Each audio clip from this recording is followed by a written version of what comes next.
एक गाना था मान्यवर, तू जहां जहां चलेगा मेरा साया साथ होगा। मोदी जी की हालत यही है। मोदी जी गाना बनाए हैं, मैं जहां जहां चलूंगा अडानी का ठेका साथ होगा। वो पैसा आप गरीब आदमी को नहीं देते, उनके रोजगार के लिए नहीं देते, एमएसएमई सेक्टर के लिए नहीं देते। वो पैसा उठा के आप अपने चंद पूंजीपति मित्रों को दे देते हैं, जिन मित्रों से आप पीछे से चंदा लेते हैं और धंधा देते हैं, उन मित्रों को आप पैसा दे देते हैं। तो कुल मिलाकर बैंक डकैती को लीगलाइज करने का यह बिल है। हिंदुस्तान से भगाया किसने इनको? आपने भगाया, यह गुनाह आपने किया। मोदी जी के राज में 9,000 करोड़ रुपए लेके विजय माल्या भाग गया, 20,000 करोड़ रुपए के लेके नीरव मोदी मेहुल चौकसी भाग गया, 6,000 करोड़ रुपए लेके नितिन संदेशरा भाग गया। हेयर कट का तो मतलब था मामूली सी छूट देनी है, ज्यादा वसूलना है। आपने तो पूरा गर्दन कट कर दिया, पूरा गर्दन कट। जैसे अडानी का नाम लो, पूरी की पूरी भाजपा खड़ी हो जाती है। 440 बार का करंट लग जाता है। यही विषय है कि देश को बर्बाद किया है तुमने। मान्यवर, ये बिल कुल मिलाकर है क्या? बड़े बकाए कर्जदारों को, जो बड़े बड़े कर्जा लेके बैठे हुए लोग हैं, उनको आप संरक्षण देने का काम इस बिल के माध्यम से कर रहे हैं।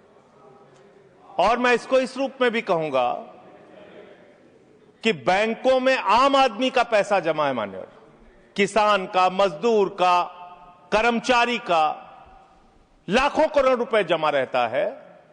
वो पैसा आप गरीब आदमी को नहीं देते, उनके रोजगार के लिए नहीं देते, एमएसएमई सेक्टर के लिए नहीं देते।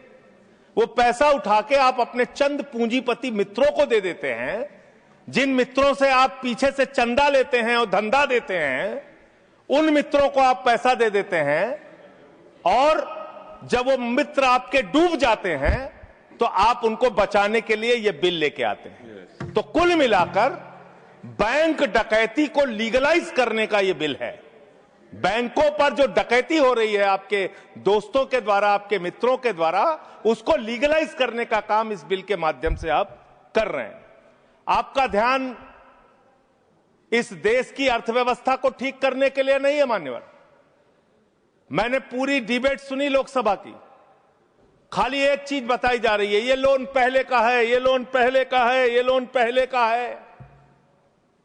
लेकिन मैं आपसे पूछना चाहता हूं, जब आपकी सरकार बनी तो आप तो कह रहे थे हमारी 56 छुरी वाली सरकार है, हम एक एक आदमी से डंडा मार मार के वसूली करेंगे, सबसे पैसा लेंगे, कोई भागने नहीं पाएगा।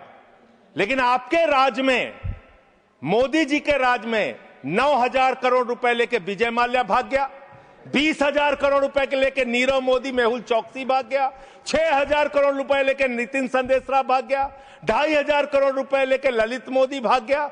ये बड़े बड़े जो हजारों करोड़ रुपए के लुटेरे थे, हिंदुस्तान से भगाया किसने इनको? आपने भगाया, ये गुनाह आपने किया। इसलिए आपको देश की अर्थव्यवस्था को ठीक करने का आपकी मंशा नहीं है। आपकी जो 56 छुरी वाली सरकार थी, उन्होंने तो इन लोगों को भगाने का काम किया, इन लोगों को निकालने का काम किया, सेफ पैसेज देने का काम किया। देश की जनता लूटी गई, बैंकों को आपने खाली करने का काम किया। और ऑथेंटिकेट करते हुए मैं आपको बताऊंगा मान्यवर, ये आपका लोकसभा में दिया गया सरकार का उत्तर है, मेरे घर पे नहीं बना। इसमें आप लोगों ने साफ तौर पे बताया है कि आपने करीब करीब 70% कर्जा 5,44,000 करोड़ में से मात्र 1,60,000 करोड़ रुपए आपने कर्जा वसूला और बाकी सब का सब आपने माफ कर दिया। ये तो बड़ी अच्छी स्कीम है आपकी, बहुत अच्छी स्कीम है। यही स्कीम आप किसानों के लिए लाइए, यही स्कीम आप मजदूरों के लिए लाइए, रेहड़ी पटरी वालों के लिए लाइए, छात्रों के लिए लाइए, छोटे दुकानदारों के लिए लाइए। और कहिए कि अगर 1 लाख रुपए किसी किसान का बाकी रहेगा, 30,000 रुपए दे दे, उसका बाकी कर्जा माफ। कहिए कि अगर 1 करोड़ रुपए किसी दुकानदार का, छोटे व्यापारी का माफ रहेगा, बकाया रहेगा, उससे 30 लाख रुपए लेके 70 लाख रुपए माफ। क्योंकि यही काम तो किया है आपने। आंकड़े पढ़ रहा हूं मान्यवर, ध्यान से पूरे देश को सुनना चाहिए क्या है आपकी असलियत। आपने भूषण स्टील का 54,000 करोड़ रुपए कर्जा बकाया था, 42,000 करोड़ रुपए आपने वसूला, 23% आपने माफ किया। एसआर का, भूषण स्टील का 57,000 करोड़ रुपए बकाया था, 35,000 करोड़ वसूला, 38% आपने माफ किया। 8,000 करोड़ रुपए ज्योति स्ट्रक्चर्स का बकाया था, 55% आपने माफ किया। 91,000 करोड़ जीएचएफएल का बकाया था, 60% आपने माफ किया। भूषण पावर का 48,000 करोड़ रुपए बकाया था, 19,000 करोड़ रुपए वसूला, 60% माफ किया। इलेक्ट्रो स्टील्स का 14,000 करोड़ रुपए बकाया था, 5,000 करोड़ रुपए लिया, 62% आपने माफ किया।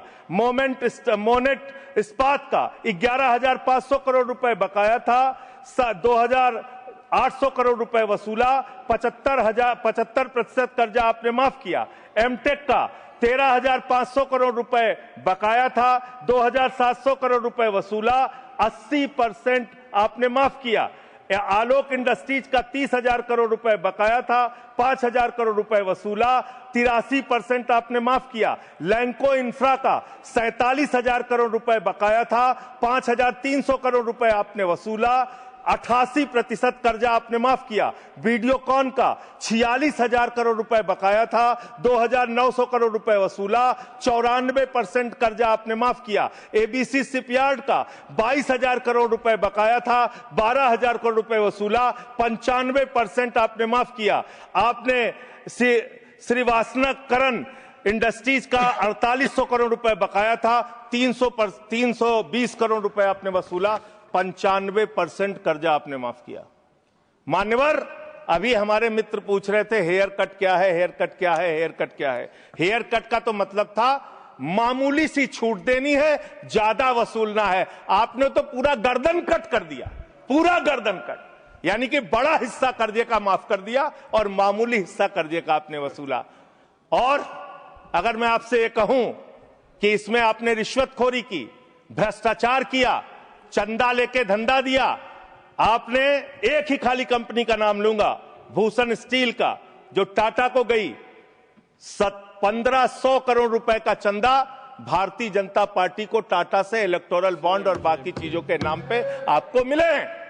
आप पैसा ले लेके इन लोगों का बड़ा बड़ा कर्जा माफ करवा रहे हो, रिश्वत ले लेके इन लोगों का बड़ा बड़ा कर्जा आप माफ करवा रहे हो। आपका ध्यान देश की अर्थव्यवस्था ठीक करने में नहीं है, पूंजीपतियों को खाली हर तरह से फायदा पहुंचाने में है। एक गाना था मान्यवर, तू जहां जहां चलेगा मेरा साया साथ होगा। मोदी जी की हालत यही है। मोदी जी गाना बनाए हैं, मैं जहां जहां चलूंगा अडानी का ठेका साथ होगा। ये क्या है? ये क्या है? बांग्लादेश की यात्रा किया 2015 में, अडानी को ठेका मिल गया। श्रीलंका की यात्रा की 2021 में, अडानी को वहां ठेका मिल गया। तंजानिया की यात्रा की 2023 में, अडानी को वहां ठेका मिल गया। केन्या की यात्रा की 2023 में, अडानी को वहां ठेका मिल गया। नेपाल की यात्रा की 2023 में, अडानी को वहां ठेका मिल गया। मलेशिया में 2017 में यात्रा की, अडानी को वहां ठेका मिल गया। 2018 में सिंगापुर की यात्रा की, अडानी को वहां ठेका मिल गया। सर दिखाई नहीं पड़ रहा हूं मैं सर, अडानी को वहां ठेका मिल गया। वियतनाम की यात्रा की 2024 में, अडानी को वहां ठेका मिल गया। इजराइल की यात्रा की 2017 में, अडानी को वहां ठेका मिल गया। तू जहां जहां चलेगा मेरा साया साथ। कोई भी रिलेवेंट नहीं है, ये जो इरेलीवेंट जो इन्होंने उसको भाषण से निकाला जाए सर, एक्सपेंज किया जाए। कोई मत। दूसरी बात सर, इतना झूठ आंकड़ा दे रहे हैं, उसका कोई तथ्य दूर दूर तक नहीं है। रिकॉर्ड में चेक करेंगे, हम रिकॉर्ड चेक कर लेंगे। हाँ बोले। अडानी का नाम सुनते ही लोगों को 440 वोल्ट का करंट क्यों लग जाता है? मुझे तो समझ में नहीं आता। जैसे अडानी का नाम लो, पूरी की पूरी भाजपा खड़ी हो जाती है। 440 वोल्ट का करंट लग जाता है। यही विषय है कि देश को बर्बाद किया है तुमने, कर्जा दे दे के अपने दोस्तों को भगाया है। अब बिल पे आपका ध्यान बड़े बड़े पूंजीपतियों से। मान्यवर मेरा समय जा रहा है, मान्यवर मेरा समय जा रहा है, मुझे बोलने दीजिए। मान्यवर, आपका दिमाग, हम चेक कर लेंगे। आपका दिमाग बड़े बकायेदारों से कर्ज वसूलने में नहीं है। अगर होता तो ये हजारों करोड़ के जो बकायेदार, इनके पासपोर्ट जब्त करो ना। संजय सिंह के तो पासपोर्ट आपने जब्त किए हैं, एक एक सांसद के पासपोर्ट आपने जब्त किए हैं। इन डकैतों के पासपोर्ट क्यों नहीं जब्त किए आपने? इन डकैतों के पासपोर्ट क्यों नहीं जब्त किए आपने? नहीं जब्त किए। आपका दिमाग क्या है? यूट्यूबर पकड़ना है, न्यूज वाले को पकड़ना है, 4 PM संजय शर्मा का बंद करना है, राजीव निगम का फेसबुक बंद करना है, मुकेश मोहन पे मुकदमा करना है। खाली आपको अपने विरोधियों का गला घोटने के अलावा दिन रात कोई काम नहीं है। खाली आपको अपने चंद पूंजीपतियों को फायदा पहुंचाना है। देश की जनता भाड़ में जाए, कोई मतलब नहीं आपको। नोटबंदी करके आपने देश की अर्थव्यवस्था को बर्बाद किया। आपने एक अपने पूंजीपति दोस्त को हिंदुस्तान की सारी संपत्ति देके देश को बर्बाद किया। आप सिर्फ देश को लूटने वाले लोग हो। आप देश को लूटने का और भ्रष्टाचार करने का और उनसे चंदा लेकर धंधा देने का काम कर रहे हैं। मान्यवर, इस बिल का मैं पूरी तरीके से विरोध करता हूं। अंतिम बात कह के खत्म करूंगा। मान्यवर, एनसीएलटी की बड़ी चर्चा हुई। एनसीएलटी में मान्यवर 30, बस खत्म कर रहा हूं, सबको आपने ज्यादा टाइम दिया, मुझे भी 1 आध मिनट दे दीजिए सर। एनसीएलटी में 30,000 केस पेंडिंग है सर, और 270 दिनों में एनसीएलटी को केस का निराकरण करना होता है। एनसीएलटी तो भ्रष्टाचार का गढ़ बन गया है। उनके पास ऊपर से फोन जाता है नेताओं का, इसका इतना माफ कर दो, उसका उतना माफ कर दो। ये अंतिम वाक्य चीफ जस्टिस का मैं बोल के अपनी बात खत्म करूंगा। 48,000 करोड़ रुपए अनिल अंबानी का बकाया था, 430 करोड़ रुपए में सेटलमेंट हो गया। तो सूर्यकांत जी चीफ जस्टिस जी ने कहा, उन्होंने कहा that the insolvency process had become mockery। ये भारत के मुख्य न्यायाधीश का बयान है इंसॉल्वेंसी के बारे में, जिस तरीके से आप लूटखोरी कर रहे हैं। बहुत बहुत धन्यवाद।